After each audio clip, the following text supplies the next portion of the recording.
বড় ভাই হিসাবে জিজ্ঞেস করছি, আমার ছোট ভাই নওশাদ আপনাদের জিতিয়েছিলেন, সে আপনাদের সঙ্গে খারাপ ব্যবহার করে না তো? হাত তুলে বলুন, খারাপ ব্যবহার করে না তো? যদি কোনো রকম খারাপ ব্যবহার করে থাকে আমাকে বলবেন। কথা বুঝে আসছে? প্রতি শুক্রবার দিন থাকি, জানেন তো নাকি?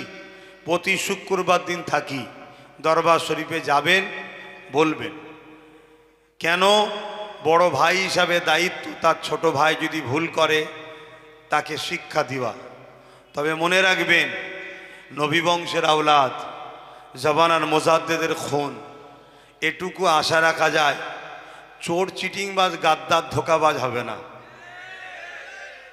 কথা বুঝে আসছে? এইটুকু আশা করা যায়। তারপরেও দোয়া করতে লাগে, আল্লাহ ওকে দুনিয়া আখেরাতের কামিয়াবি দেন। মানব প্রেমিক নাই প্রেমিক সর্বধর্মের গরিব মানুষের সুখে দুঃখের সাথ দিবার জন্য আল্লাহ ওকে যেন রাজ ক্ষমতার আরও উঁচু মাকাম দান করে। বলুন আল্লাহুম্মা আমিন। আপনারা আমাকে সন্তানের মতো, ভাইয়ের মতো ভালোবাসেন? হাত তুলে সাক্ষী দেন। ভালোবাসেন? আমি আপনাদেরকে বলবো, একটা কথা ভাবাবো। সেই কথা হচ্ছে এটাই, এই সমাজে এত সবাই রয়েছে, কারো বিরুদ্ধে কেউ লাগে না, সবাই মিলে নওশাদ পিছনে লেগে আছে। কারণটা কি? এটা একটু ভাববেন। ওখানে পূর্ব মেদিনীপুরে শুভেন্দু অধিকারী দিন রাত সাম্প্রদায়িক কথা বলছে, দিন রাত জিহাদি বলছে। মমতাকে তো বলছে জিহাদিদের খালা, জিহাদিদের ফুপু, কি না বলছে, বলছে না বলে নে? তার বিধানসভাতে একের অধিক থানা করেছে, তার বিরুদ্ধে এত লাগে। এ কথা বলেন, এ কথা বলে। কিছু কিছু মুসলিম ঘরে জন্ম লিয়া মুনাফেক মুসলমান, তারা এমনও তো বলে নোংরা নোংরা কথা, কিন্তু ওই সকলের বিরুদ্ধে, ওই সকল জালিমদের বিরুদ্ধে কথা বলে? বলে না। ভাবুন, এর ভাবার পিছনে কারণটা আছে, ওটা আপনারা ভাববেন। কেন? আমি আব্বাস সিদ্দিকী, আমি এমনি এমনি একটা রাজনীতির দল খুলে দিয়ে নওশাদকে দায়িত্ব দিইনি। কি দরকার আছে আমার? কি করার দরকার ছিল? হ্যাঁ, অনেক কিছু চিন্তা করেছি, আল্লাহ বুঝিয়েছেন, আল্লাহর জানিয়েছেন। বেশি কথা খুলে বলছি না, অনেক কিছু বুঝেছি, সব কথা বলা যাবেও না। আগামী দিন যে কি ভয়ানক দিন আসছে গরিবদের ওপরে। কাদের ওপরে? গরিব।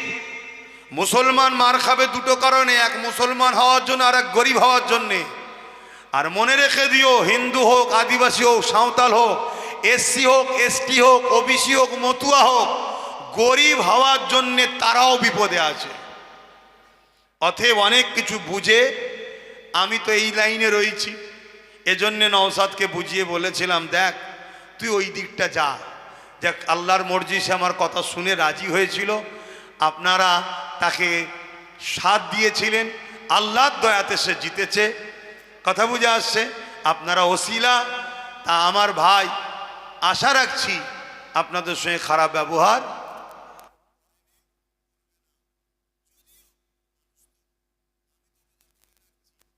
জুম্মায় দরবারে বসে থাকি, আপনি আসবেন, আমাকে বলবেন, লিখিত দেবেন, জানাবেন, অবশ্যই আপনার পাশে দাঁড়াবো। এটা আমার মানবতা, আপনার হয়ে কথা বলবো। কিন্তু মনে রাখবেন, বিরাট বড় চক্রান্ত চলছে। স্পেনের ইতিহাস আপনারা জানবেন, কিভাবে স্পেনে 800 বছরের রাজত্ব করা মুসলমান থাকার পরও পুরো স্পেন থেকে মুসলমানকে নিশ্চিহ্ন করে দিয়েছে। এই ইতিহাস পড়বেন। কিন্তু সময় আর নাই।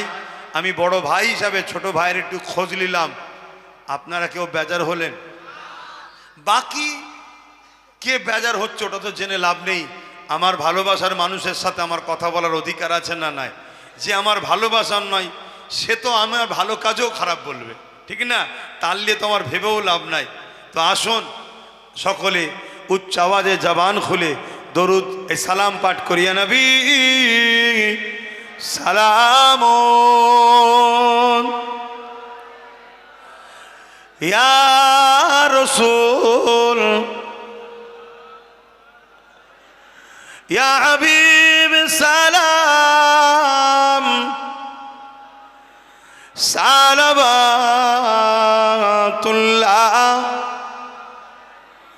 কঠিন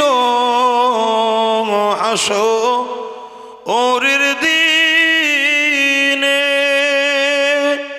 কি আছে মোদের কপালে